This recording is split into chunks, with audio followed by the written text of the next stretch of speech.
नमस्कार बंधुगण, आपण माने जानती सुख एवं दुख एही दुईटी जाक मनुष्यर अविभाज्य अंग अटंती। मनुष्य धन संपत्ति एवं ऐश्वर्य प्राप्ति करिबा पई कठोर परिश्रम करिथाए, मात्र अनेक समय निष्ठा एवं मनोयोग सहित कार्य करिबा परे भी कठिन परिश्रम करिबा परे भी मनुष्य को निजर परिश्रम हिसाब रे फल प्राप्ति होई न थाए एवं व्यक्तिर असफलतार प्रभाव तार पूरा परिवार उपरे मध्य पड़ी थाए। गृहरे वाद विवाद क्लेश एवं कलहर मध्य वृद्धि होई थाए एवं परिवारर आवश्यकता अनुसार धन अर्जन नहेबा जोगु परिवार रे अनेक आर्थिक समस्या मध्य देखा जाय थाए एवं एही सबु समस्या गुड़िक फल रे एसबुर प्रभाव आमर मानसिक एवं स्वास्थ्य उपरे मध्य पड़ी थाए एवं एसबुर प्रभाव आमर सामाजिक मान सम्मान एवं पद प्रतिष्ठा उपरे मध्य आंच आसी थाए एवं एही सबु चिंतापूर्ण परिस्थितिर कारण आम गृहरे थिबा नकारात्मक ऊर्जा गुड़िक होई थाए। गृहरे नकारात्मक ऊर्जा वृद्धि हेबा फलरे गृहरे अनेक गुड़िए समस्या उत्पन्न होई थाए एवं एही सबु नकारात्मक ऊर्जा गुड़ी को गृहरु दूर करिबा पई आपण किछि विशेष उपाय करि परिबे, जहा द्वारा आपणको गृहरे थिबा नकारात्मक ऊर्जा गुड़िक सकारात्मक ऊर्जार परिवर्तन होई जिवो एवं आपणको गृहरे सकारात्मक ऊर्जार वृद्धि हेबा फलरे आपणको गृहरे मां लक्ष्मीकर वास हेबो एवं आपण माने जानती जेउठारे मां लक्ष्मीकर वास होई थाए सेही गृहरे क्लेश कलह दुख दारिद्र्यता एसबुर स्थान न थाए। सेही गृहरे केवल सुख एवं समृद्धिर ही वास होई थाए। बंधु माने बृहस्पति को प्रसन्न करिबा द्वारा आपण निज जीवन रे सुख एवं संपूर्णतार वृद्धि करि परिबे एवं आपणकर मान सम्मानर मध्य आपण वृद्धि करि परिबे। बृहस्पति को नवग्रहଙ୍କ मध्यरे एक सौभाग्यशाली एवं मंगलकारी ग्रह भावरे विवेचना करा जाय थाए। तांको देवगुरु बृहस्पति बोली मध्य माना जाय थाए। से हेउचंती देवता मनंकर गुरु एवं शुभत्वर प्रतीक। आपण माने जानती आमर जो पांचटी तत्व रही थाए सेही पांचटी तत्व मध्यरु आकाश तत्वर अधिक आधिपत्य रही थाए, जहा फलरे तार प्रभाव व्यापक एवं विराट मध्य होई थाए। बृहस्पति देवंकर आराधना आपणको एही सबु समस्यार निश्चय समाधान कराई पारिबो।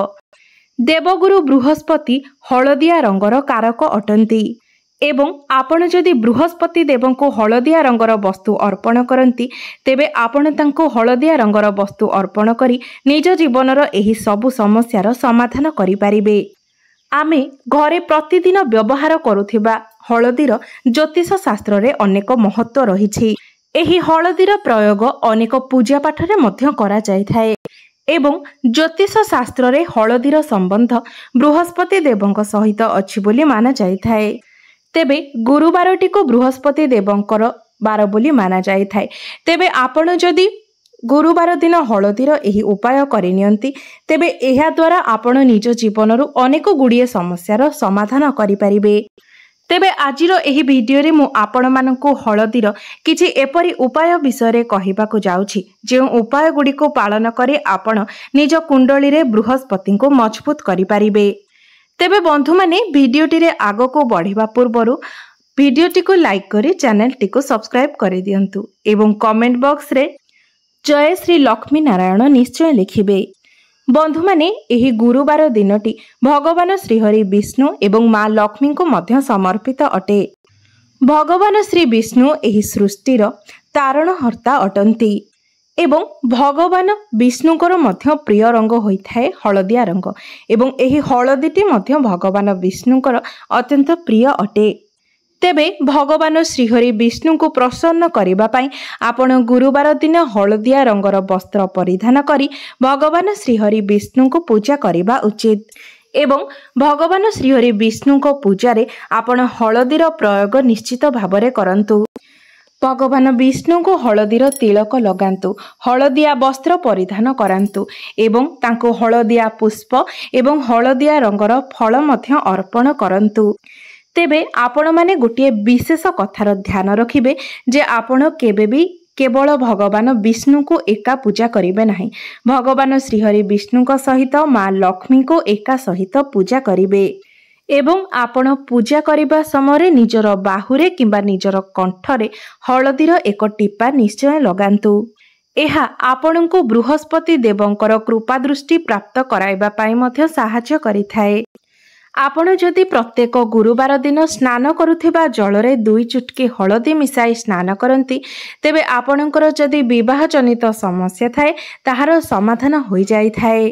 एही उपाय द्वारा आपणकर चाकरी एवं व्यापार रे मध्य उन्नति एवं वृद्धि होइथाए। तेबे स्नान परे आपण प्रत्येक दिन प्रथमे प्रभु सूर्य देवंकु जल अर्पण करंतु एवं सेही जलरे 2 चुटकी हलदी मिसाई जल अर्पण करिबा द्वारा आपणको कुंडली रे बृहस्पति ग्रह मध्य मजबूत होइथांती एवं आपणकर जीवन मध्य सुखमय होइथाए। बंधु माने आपण माने जानती जे गुरुवार दिन घरे पोछा लगाइबा अनुचित अटे, मात्र गुरुवार दिन आपण घरे झाड़ू करि सारिबा परे पानी रे किछि हलदी मिसाई जदि घर सारा छिंचंती तेबे एही उपाय द्वारा आपणकर गृह शुद्ध एवं पवित्र होइथाए। आपण प्रत्येक दिन प्रभु लक्ष्मी नारायणकर पूजा करि सारिबा परे हलदी एवं चंदनर टीका निज मथारे एवं कंठरे लगांतु। एपरि करिबा द्वारा आपणको प्रत्येक कार्य सफलता प्राप्त होइथाए।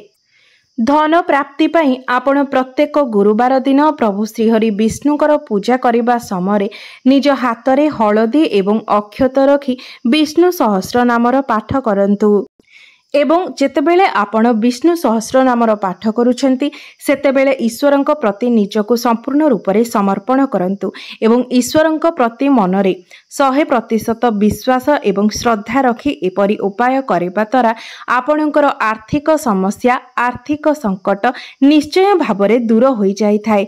आपणको धन प्राप्ति होई थाए एवं आपणकर दारिद्र्यता मध्य सबुदिन पई दूरेई जाई थाए। जदि आपणको गृहरे कोनोसी वास्तु दोष रही थाए तेबे प्रत्येक गुरुवार दिन आपणको गृहर प्रत्येक कोणरे किछि किछि हलदी छिंची दियंतु। एपरि करिबा द्वारा आपणको गृहरे थिबा वास्तु दोष गुड़िक दूर होई जाई थाए। एहा व्यतीत आपण माने प्रत्येक गुरुवार दिन हलदी एवं चाउल रे अल्प किछि पानी मिसाई ताको गोलाई दियंतु। तापरे आपण निजर मुख्य द्वार रे बाहर पटु सेही हलदी एवं चाउलर मिश्रण रे एक स्वस्तिक बनांतु। ज्योतिष शास्त्र रे एही मांगलिक चिन्ह को प्रतिष्ठा मान सम्मान संपन्नता एवं प्रगतिर प्रतीक माना जाई थाए। एहा आपणको गृह को आसुथिबा समस्त नकारात्मक शक्ति गुडी को निज भीतर को शोषि नहीं थाए एवं आपणको गृह मध्य को एहाको प्रवेश करिबा को देई न थाए। स्वस्तिकर प्रयोग द्वारा आपण धन वृद्धि गृह शांति वास्तु दोष निवारण एवं चिंतारू मध्य मुक्ति मिली थाए। बंधु माने अनेक व्यक्तिक जीवन रे विवाह संबंधित अनेक समस्या आसी थाए। बेले बेले किछि छोट किंबा बड़ कारण जोगु आपणक जीवन रे विवाह को नहीं अनेक समस्या आसी थाए। विवाह रे अनेक विलंब होई थाए। एपरी परिस्थिति रे जदि आपण तुलसी पत्र रे हलदी लगाई भगवान विष्णुकर चरण रे अर्पण करंती एवं निजर विवाह संबंधित समस्या विषय जणांती तेबे आपणकर सबु समस्या खूब शीघ्र दूर हो जाई थाए एवं आपणकर विवाह जोग मध्य खोली जाई थाए। तेबे आपण जो तुलसी पत्र एवं हलदी को भगवानकर चरण रे अर्पण करिथिबे तापर दिन सेही तुलसी पत्र को नहीं आपण कोनोसी फूल गछ मूल रे माटी रे पोती दियंतु।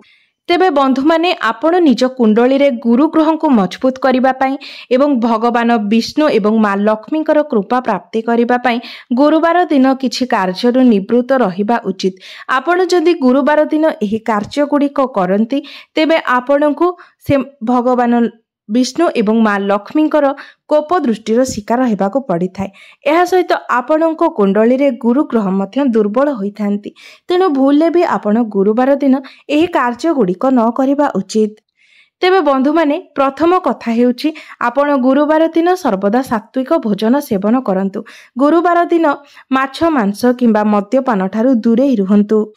गुरुवार दिन हलदिया रंगर वस्त्र पिंधिबाको अत्यंत शुभ बोली माना जाई थाए। मात्र आपण गुरुवार दिन धला कला किंबा नील रंगर वस्त्र परिधान करंतु नाही।